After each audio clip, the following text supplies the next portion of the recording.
Pernah tak Anda rasa macam, kenapa aku tak boleh fokus nih? Atau, kenapa aku cepat sangat lupa? Jangan risau, Anda tak keseorangan. Ramai antara kita hadapi benda yang sama. Otak kita nih macam enjin kereta. Perlukan bahan api yang betul untuk berfungsi dengan cemerlang. Dan bahan api itu datangnya daripada makanan yang kita makan setiap hari. Selamat datang ke saluran kami. Hari ini, kita akan bongkar rahasia makanan-makanan hebat yang boleh tingkatkan kuasa otak Anda. Bukan setakat untuk belajar atau bekerja, tapi untuk kehidupan seharian juga. Bayangkan Anda boleh ingat nama orang yang baru jumpa, selesaikan masalah dengan lebih pantas, dan rasa lebih cergas sepanjang hari. Best kan? Jadi, makanan apa yang patut kita letak dalam pinggan? Kita mulakan dengan yang pertama, ikan berlemak. Ya, ikan macam salmon, tuna, dan sardin. Kenapa ikan ini bagus? Sebab ia kaya dengan asid lemak omega-3. Omega-3 ini ibarat minyak pelincir untuk otak kita. Ia bantu membina sel-sel otak dan saraf yang penting untuk pembelajaran dan memori. Kajian menunjukkan, orang yang amalkan makan ikan berlemak nih, otaknya lebih sehat dan risiko untuk dapat penyakit macam Alzheimer pun berkurangan. Coba masukkan ikan dalam menu Anda 2 kali seminggu. Tak suka ikan? Jangan risau. Anda boleh dapatkan omega-3 daripada sumber lain seperti biji chia dan kacang walnut. Seterusnya, kita bercakap tentang buah beri. Strawberry, beri biru, beri hitam. Semua beri ini bukan setakat sedap, tapi penuh dengan antioksidan yang dipanggil flavonoid. Flavonoid ini macam bodyguard untuk sel-sel otak kita. Ia melindungi sel daripada kerusakan akibat radikal bebas dan mengurangkan keradangan. Bila sel otak sehat, komunikasi antara sel jadi lebih lancar. Ini bermakna, memori Anda jadi lebih baik dan proses berpikir pun lebih tajam. Nak lagi best? Beri biru secara spesifik dikaitkan dengan peningkatan memori jangka pendek. Jadi, lepas nih, bolehlah tabur sedikit buah beri atas yogurt atau oat Anda waktu sarapan. Sekarang, untuk penggemar kopi. Ada berita baik untuk Anda. Kopi, jika diambil secara sederhana, memang ada banyak faedah untuk otak. 2 komponen utama dalam kopi, kafein dan antioksidan, memainkan peranan penting. Kafein bukan sahaja buat kita rasa segar. Ia juga membantu menyekat sejenis bahan kimia dalam otak yang buat kita rasa mengantuk.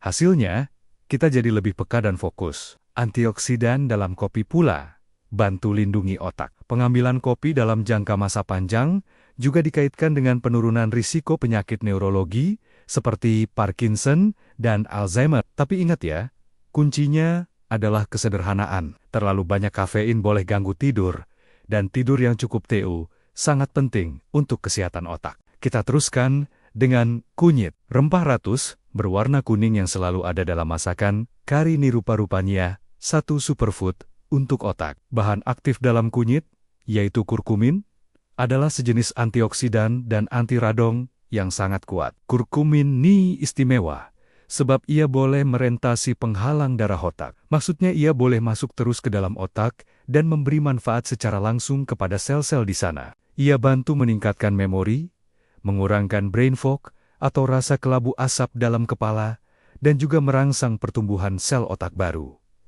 Nak dapatkan manfaat kurkumin? Coba tambahkan sedikit serbuk kunyit dalam masakan Anda, atau buat teh kunyit yang menyegarkan. Campurkan dengan sedikit lada hitam, sebab ia bantu badan serap kurkumin dengan lebih baik. Kita beralih kepada sayuran hijau, brokoli, bayam, kale.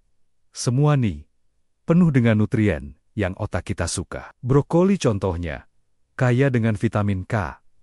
Vitamin ini penting untuk pembentukan sejenis lemak yang padat dalam sel otak. Selain itu, brokoli juga ada ciri anti radang dan antioksidan yang kuat. Bayam dan kale pula kaya dengan lutein, sejenis antioksidan yang dikaitkan dengan fungsi kognitif yang lebih baik seiring dengan peningkatan usia. Jadi, jangan pandang rendah pada sayur-sayuran hijau nih. Coba masukkan dalam salad, buat smoothie, atau tumis sebagai lauk sampingan. Warnakan pinggan Anda dengan kehijauan. Bagi yang suka snack, Apa kata tukar krepek kentang tu dengan kekacang dan bijian? Kacang seperti walnut, badam, dan hazelnut adalah sumber terbaik untuk vitamin E. Vitamin E ini melindungi membran sel otak daripada kerusakan radikal bebas, sekaligus membantu melambatkan proses penuaan otak. Walnut pula ada kelebihan tambahan, sebab ia juga mengandungi omega-3. Biji labu juga tak kurang hebatnya. Ia kaya dengan zinc, magnesium, tembaga, dan besi. Setiap mineral ini ada peranan tersendiri. Zinc penting untuk isyarat saraf, magnesium untuk pembelajaran dan memori, manakala tembaga dan besi penting untuk mengawal isyarat otak dan mencegah brain fog. Segenggam kekacang dan bijian setiap hari dah cukup sebagai snack sihat yang rangsang kuasa minda. Sekarang, mari kita bercakap tentang coklat gelap. Ya, Anda tak salah dengar, coklat gelap, terutamanya yang kandungan koko 70% ke atas, memang bagus untuk otak. Koko mengandungi flavonoid, kafein, dan antioksidan. Flavonoid dalam coklat ini berkumpul di kawasan otak yang terlibat dalam pembelajaran dan memori. Penyelidik kata, sebatian ini boleh meningkatkan memori dan membantu melambatkan kemerosotan mental yang berkaitan dengan usia. Makan coklat gelap juga boleh tingkatkan mood, dan bila mood kita baik, prestasi otak pun jadi lebih cemerlang. Jadi, bolehlah nikmati sekeping 2 coklat gelap tanpa rasa bersalah. Tapi ingat, pilih yang kurang gula ya. Akhir sekali, jangan lupakan oren. Sebiji oren size sederhana dah boleh bagi Anda hampir semua vitamin C yang Anda perlukan untuk sehari. Kenapa vitamin C ini penting? Ia adalah antioksidan yang sangat kuat yang melawan radikal bebas yang boleh merosakkan sel otak. Ia juga merupakan kunci untuk mencegah kemerosotan mental. Kajian menunjukkan tahap vitamin C yang lebih tinggi dalam darah dikaitkan dengan peningkatan dalam tugasan yang melibatkan fokus, memori, dan kelajuan membuat keputusan.